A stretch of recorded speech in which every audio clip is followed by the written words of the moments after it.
So yun mga boss, gagawa naman tayo ng lechon sisig or sisig lechon. Kailangan natin ng head pork. Ililitsonin ko lang siya ng 2 hours. Then yung belly, ilaga ko na yan with celery, carrots, onion, and black pepper and salt. Then ililitson rin natin. Ito na ang result ng ating head pork. Chachap na natin ito ng bite size. Then ito na yung ating crispy belly, lechon belly. I-chachap din lang natin ito ng bite size.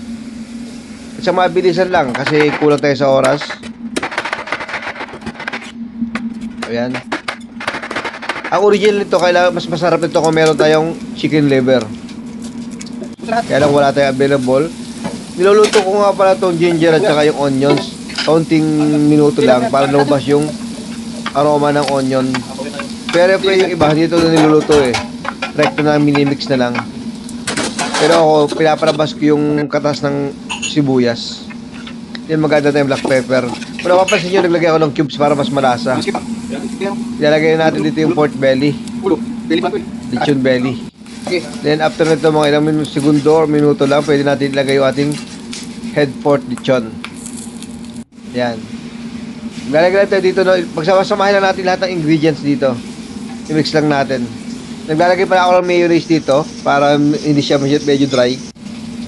Yan, medyo wet siya. Then, ito na yung result. Kuha lang tayo dito sa ilalagay sa system plate. Then, lagyan nyo ng garlic.